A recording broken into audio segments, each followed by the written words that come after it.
Ralph Waldo Emerson is the father of American literature.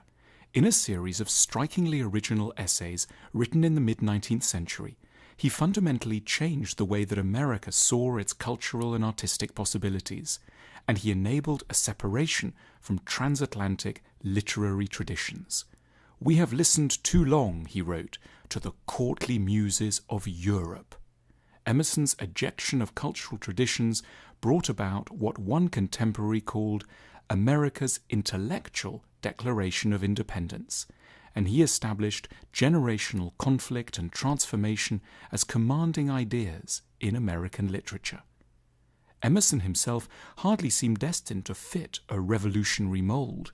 He was born in 1803, the son of a Boston preacher, and was descended from a line of New England ministers that went back to the bedrock of 17th century Puritanism. When his father died in 1811, his mother took in boarders to pay the rent. Still, she sent her son to Harvard in 1817, and then Harvard Divinity School to train for the priesthood in 1825. As a young man, Emerson was strongly influenced by a remarkable aunt of his, Mary Moody Emerson, who, though self-taught, had read everything from Shakespeare to the Romantics and had formed a unique religious perspective based on piety, nature, and literature that would resonate powerfully in the life and work of her nephew.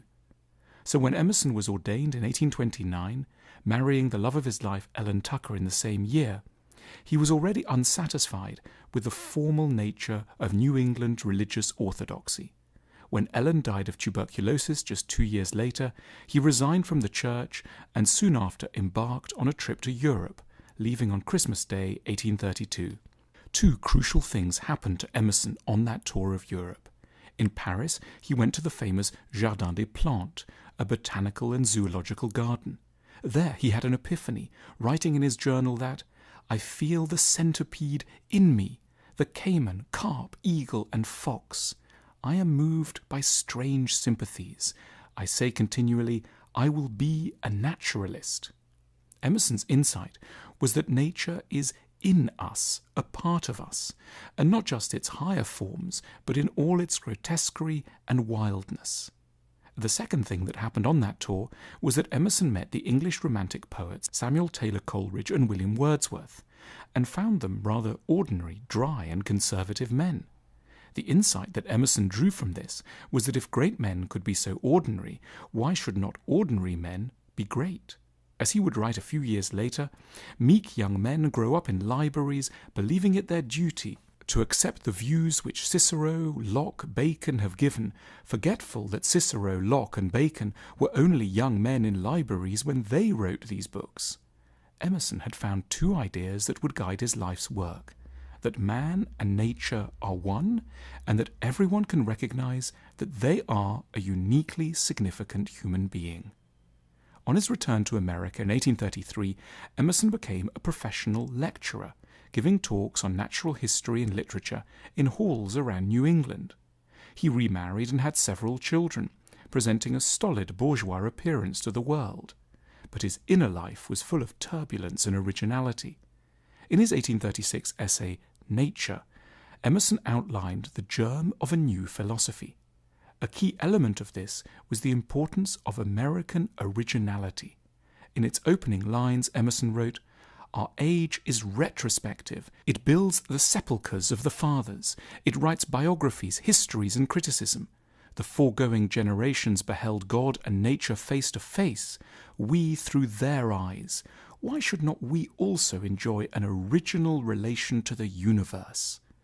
America needed to stop looking back to its European heritage and start looking about itself. No past moment was more important than the present moment. No tradition was more important than novelty. No generation was better than the current generation. Everything that matters is here now, insisted Emerson, and that here was America. This was an extension of Emerson's ideas about the significance of the individual that came under the heading of what he called self-reliance. Everywhere Emerson looked, he saw people leading lives that were based on tradition, that were limited by religious forms and social habits. No one could be themselves, Emerson thought, because they were all too busy being what they were supposed to be. Emerson wanted to get rid of each of these burdens: the past, religion, and social forms, so that each person could find out who they truly were. As he put it, history is an impertinence and an injury. Our religion we have not chosen, but society has chosen for us. And society everywhere is in conspiracy against the manhood of every one of its members. We must, he argued, live from within, trusting nothing but our own intuitions. For, as he concluded, nothing is at last sacred but the integrity of your own mind. This leaves open a vital question. What is your nature once you have rid yourself of history, tradition, and religion? What can be said is that it isn't necessarily self-indulgence, hedonism, or narcissism. Rather, it's the surrender to that force which Emerson recognized back in the Jardin des Plantes, an obedience to nature itself. By nature, Emerson seemed to mean the natural world, plants, animals, rocks, and sky, but what he really meant was God. Emerson was a pantheist, that is, someone who believed that God exists in every part of creation, from the smallest grain of sand to the stars, but also, crucially, that the divine spark is in each of us. In following ourselves, we are therefore not merely being fickle or selfish, we are rather releasing a divine will that history, society, and organized religion normally hide from us. The individual, as Emerson writes, is a god in ruins, but we have it within us by casting off all custom to rebuild ourselves.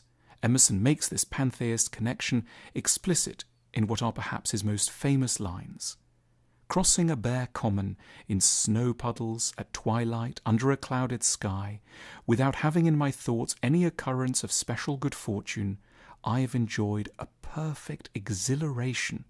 I am glad to the brink of fear, standing on the bare ground, my head bathed by the blithe air and uplifted into infinite space. All mean egotism vanishes. I become a transparent eyeball. I am nothing. I see all. The currents of the universal being circulate through me. I am part or particle of God. In the Romantic tradition on which Emerson draws, it is the sublime, great mountains, rushing torrents, dark forests, which releases the inner vision as we find ourselves in awe of them. For Emerson, it's a perfectly dull walk across an ordinary common on a dark winter's evening that brings him to the brink of fear. Emerson's God is in the snow puddles too. Stood there on the common, he disappears, becoming nothing as the currents of God flow through him. What is left is just a transparent eyeball. Such transcendent moments are rare, but they reveal an essential connection between nature, God, and man. They are one. They also give, for Emerson, a proper sense of each individual's importance as a part of God. Transcendentalism became the name of the movement that grew up around Emerson at this time. Another aspect of the Epiphany that was to have a profound effect on American literature was the emphasis on the value of the ordinary. What Emerson put forward in essays like The American Scholar and The Poet was that the American everyday was a proper subject for literature.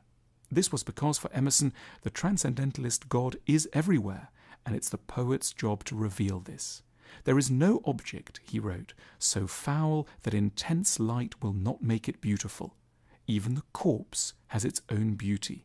This coming from a man who had opened his first wife's tomb a year after her death to take a look. The great American writers who followed Emerson were liberated by his work to look around and write about what they saw and how they lived, transforming the everyday into a vital symbol of something higher and more elusive. Henry David Thoreau's 2 Years at Walden Pond became a book that showed the cosmos reflected in the depths of the waters of a mere pond. The poet Walt Whitman said, "I was simmering, simmering, simmering. Emerson brought me to a boil." Emily Dickinson heard a fly and could write of the other side of death. The novelist Herman Melville took a whaling voyage and made it an allegory of American imperialism and the defiance of nature.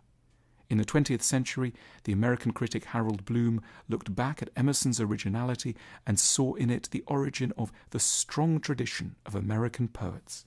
From Robert Frost and Wallace Stevens to John Ashbery, Emerson's legacy to American literature and culture, and indeed to the world, was one of ceaseless invention and forward momentum.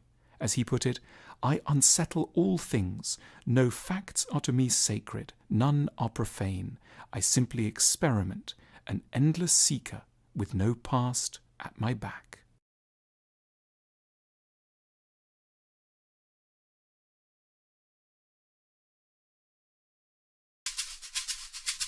People have always had trouble pronouncing his name. If you don't speak German, it's not at all obvious how you're supposed to say it. A safe bet is to start with a hard. Was a great Czech writer who has come to own a part of the human emotional spectrum, which we can now call the Kafkaesque, and which, thanks to him, were